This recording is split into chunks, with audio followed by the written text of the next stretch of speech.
Hai guys, Assalamualaikum warahmatullahi wabarakatuh. Perkenalkan, nama saya Nazifa Salsabila Andrika, kelas 1E Manajemen, NIM 202111226 dari program Studi Manajemen. Selamat menonton.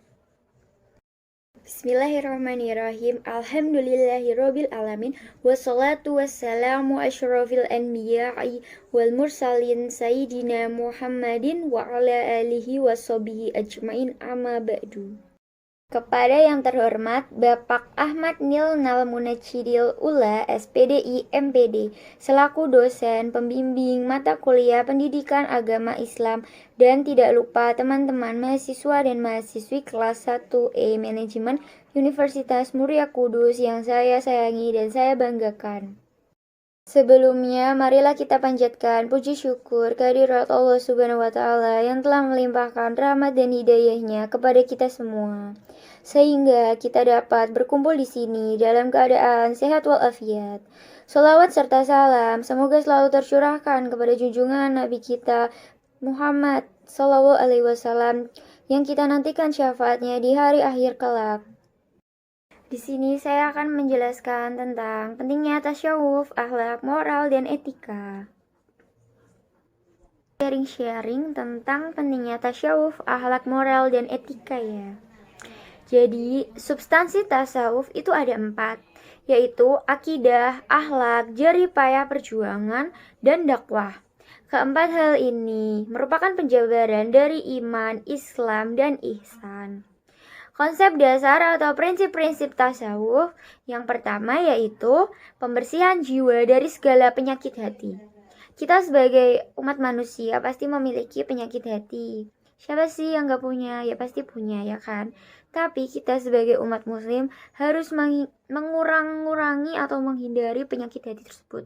Jadi kita kalau ada salah sama orang lain harus saling memaafkan, sehingga kita tidak memiliki penyakit hati.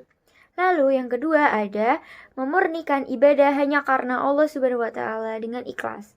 Jadi ketika kita beribadah, kita harus ikhlas beribadah hanya karena Allah Subhanahu wa Ta'ala, tidak karena paksaan ataupun yang lainnya. Lalu yang ketiga ada menanamkan kesadaran akan status kefakiran dan kelemahan diri di hadapan Allah Subhanahu wa Ta'ala. Yang keempat ada meneguhkan hati dengan perasaan kasih sayang dan mengasihi. Kita harus memiliki sifat kasih sayang dan mengasihi kepada semua orang, terutama kepada Allah. Terakhir ada berhias diri dengan akhlakul karimah. Kita sebagai umat muslim harus berhias diri dengan sifat akhlakul karimah. Lalu di sini akan menjelaskan tentang urgensi tasawuf.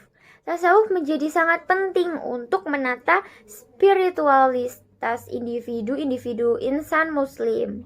Apalagi di kita ini tuh sebagai generasi Z di era modern sekarang, yang apa-apa tuh semakin cepat ya kan. Kita mau cari apa cepat ya kan, semuanya serba cepat dan serba instan. Jadi kita tuh harus tetap kita tanamkan ke diri kita akan pentingnya tasawuf, moral, dan etika. Mengingat yang pertama itu manusia dibebani oleh Allah untuk bisa mengatur perilaku lahirlah dan batiniah atau hatinya dengan 2 pola. Yang pertama itu melaksanakan perintah seperti sholat, puasa, zakat, haji, iman, ikhlas, tawakal, khusyuk, tawadu, jujur, sabar, dan lain-lain. Lalu pola yang kedua yaitu meninggalkan larangannya. Larangan-larangannya yaitu, siapa sih yang gak tahu? Ya, yang pertama itu ada berzina, mabuk, judi, sombong, ria, iri, dengki, hasut, kufur, mencuri, atau hal-hal buruk lainnya. Kita harus menghindari itu ya, agar kita tuh senantiasa menjadi hamba Allah yang baik, yang memiliki sifat yang baik, etika yang baik. Yang kedua, kita harus mengingat penilaian Allah pada hambanya dititik beratkan pada hati mereka, sehingga baiknya amal lahirlah harus seiring dengan baiknya amal batiniyah atau amalan hati. Dari hal-hal tadi, kemudian tasawuf menemukan urgensinya di tengah-tengah kehidupan manusia karena tasawuflah yang concern terhadap urusan perbaikan hati dan spiritualitas individu-individu muslim seperti kita ini, ya kan.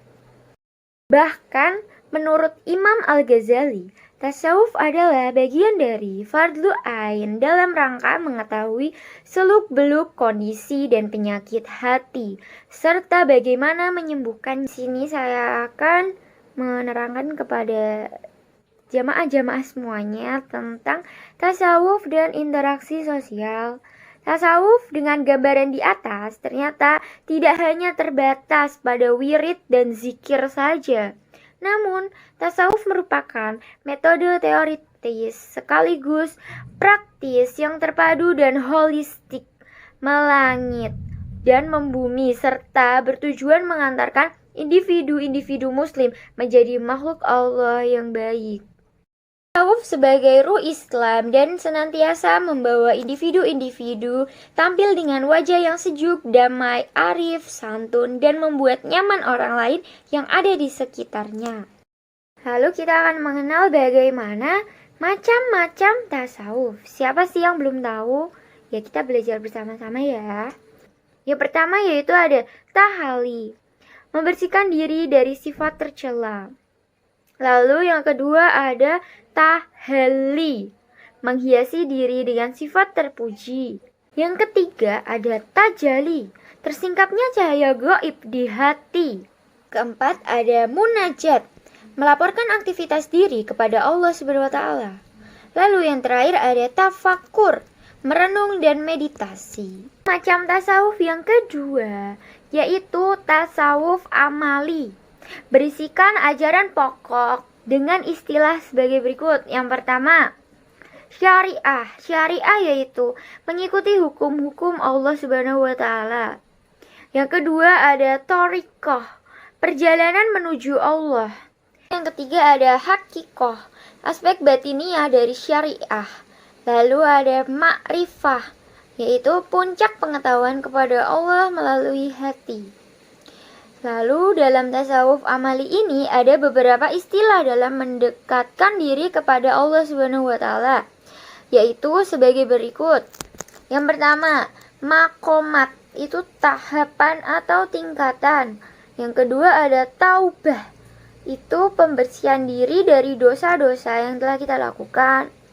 Yang ketiga yaitu zuhud, yaitu kesederhanaan dalam hal duniawi. Lalu ada sabar, yaitu pengendalian diri. Lalu ada tawakal, yaitu berserah diri sepenuhnya hanya kepada Allah Subhanahu wa taala. Ada ridho, yaitu kerelaan menerima dalam segala sesuatu dari Allah Subhanahu wa taala dengan ikhlas. Lalu ada mahabbah, yaitu cinta tingkat tinggi. Lalu ada ahwal, yaitu kondisi spiritual. Lalu ada khauf, perasaan takut kepada Allah. Takut itu hanya kepada Allah ya teman-teman. Lalu ada raja, yaitu optimis terhadap ketentuan yang diberikan oleh Allah Subhanahu wa taala. Macam tasawuf yang ketiga ada tasawuf falsafi, yaitu tasawuf yang menggabungkan antara mistik dan rasio. Menurut Ibnu Khaldun dalam kitab Al-Ma'rifah, objek dari kajian tasawuf falsafi ini adalah yang pertama, pelatihan spiritual yang menggunakan rasa dan intuisi dengan tingkatan-tingkatan tertentu. Yang kedua ada kajian dari hakikat sifat-sifat Tuhan, malaikat, arasy, ruh, wahyu, kenabian, susunan, kosmos, dan penciptanya. Biasanya hal ini dilakukan dengan zikir-zikir secara khusyuk kepada Allah Subhanahu wa taala dan meninggalkan perihal duniawi. Pengungkapan teori dengan istilah yang filosofis. Istilah ini biasanya tidak bisa dipahami oleh masyarakat awam. Secara lebih spesifik, tasawuf falsafi ini berusaha untuk menggabungkan rasionalitas dan perasaan zauq, perasaan atau zauq. Akhlak menurut Imam Al-Ghazali adalah kondisi kejiwaan yang tertanam dalam diri seseorang yang memungkinkannya untuk melakukan tindakan-tindakan tertentu dengan mudah, alamiah, tanpa ada pertimbangan, dipaksa, atau dibuat-buat. Jadi itu benar-benar alami dari diri kita. Dalam pandangan Imam Al-Ghazali, akhlak bukan merupakan suatu yang ada secara alamiah dalam diri seseorang, melainkan diperoleh melalui sebuah latihan. Jadi ada perbedaan. Jika dilihat dari sumbernya, bentuk tindakan akhlak atau baik buruknya seseorang ini berasal dari wahyu. Di sini kita akan belajar tentang etika. Etika dari segi etimologi atau ilmu asal-usul kata. Etika berasal dari bahasa Yunani, ethos yang berarti watak kesusilaan atau adat. Etika dalam Kamus Umum Bahasa Indonesia. Etika diartikan ilmu pengetahuan tentang asas-asas akhlak atau moral. Ahmad Amin menjelaskan tentang etika, yaitu ilmu yang menjelaskan arti baik buruknya, menerangkan apa yang seharusnya dilakukan oleh manusia, menyatakan tujuan yang harus dituju oleh manusia di dalam perbuatan mereka yang menunjukkan jalan untuk melakukan apa yang seharusnya diperbuat. Jadi kesimpulannya yaitu etika adalah nilai dan norma moral yang menjadi acuan manusia secara perorangan atau kelompok dalam mengatur segala perilakunya. 4 hal tentang etika. Yang pertama, dilihat dari segi objek pembahasannya. Etika berupaya membahas perbuatan yang dilakukan oleh manusia. Jadi apa saja perbuatan manusia itu dilihat dari segi pembahasan tentang etika. Yang kedua, dilihat dari segi sumbernya, yaitu sebagian hasil pemikiran makna etika tidak bersifat mutlak, absolut, dan tidak pula universal. Yang ketiga, dilihat dari segi fungsinya. Perbuatan yang dilakukan oleh manusia, yaitu apakah perbuatan tersebut akan dinilai baik, buruk, mulia, terhormat, hina, dan sebagainya. Lalu yang keempat, dilihat dari segi sifatnya. Etika bersifat relatif, yakni dapat berubah-ubah sesuai dengan tuntutan zaman. Lalu apa aja sih peran dan fungsi etika? Ya, yang pertama, dengan etika seseorang atau kelompok dapat mengemukakan penilaian tentang perilaku manusia. Misalnya nih, kita kayak bisa menilai si A tuh orangnya kayak gini, si B orangnya kayak gini, si C orangnya kayak gini. Ya, jadi kita tuh bisa menilai orang lain, baik buruknya orang lain. Lalu yang kedua, menjadi alat kontrol atau menjadi rambu-rambu bagi seseorang atau kelompok dalam melakukan suatu tindakan atau aktivitas sebagai mahasiswa. Etika dapat memberikan prospek untuk mengatasi kesulitan moral yang kita hadapi sekarang. Yang keempat, etika dapat menjadi prinsip mendasar bagi mahasiswa dalam menjalankan aktivitas kemahasiswaannya. Jadi etika tuh kita bisa gunakan dalam saat kita tuh sedang melakukan aktivitas mahasiswa. Lalu yang terakhir, etika menjadi penuntun agar dapat bersikap sopan, santun, dan dengan etika kita bisa dinilai sebagai orang baik di dalam masyarakat. Arti moral itu apa sih? Nah, moral dari segi bahasa, yaitu dari kata mos yang berarti adat kebiasaan. Jadi moral itu tuh kayak kebiasaan yang kita lakukan gitu. Moral adalah suatu istilah yang digunakan untuk menentukan batas-batas dari sifat perangai, kehendak, pendapat, atau perbuatan yang secara layak dapat dilakukan benar, salah, baik, atau buruk. Jadi, moral adalah perangkat ide-ide tentang tingkah laku hidup dengan warna dasar tertentu yang dipegang oleh sekelompok manusia di dalam lingkungan tertentu.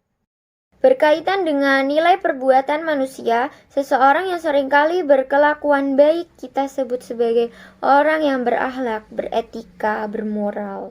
Sebaliknya, orang yang perilakunya buruk, kita sebut orang yang tidak berakhlak, tidak tahu etika, atau orang yang tidak bermoral. Etika untuk menentukan nilai perbuatan manusia, baik atau buruknya, menggunakan tolak ukur akal pikiran atau rasio. Moral, menggunakan tolak ukur norma-norma yang tumbuh dan berkembang serta berlangsung dalam masyarakat atau istilah sekitar kita. Dan akhlak menggunakan ukuran Al-Quran dan hadis. Jadi itu ya perbedaannya, guys. Sekian yang dapat saya sampaikan. Bila ada kesalahan mohon dimaafkan. Terima kasih telah menonton video saya. Semoga yang saya sampaikan tentang tasawuf, akhlak, moral, dan etika dapat bermanfaat bagi teman-teman semuanya. Terima kasih. Assalamualaikum warahmatullahi wabarakatuh. Sampai ketemu di video selanjutnya.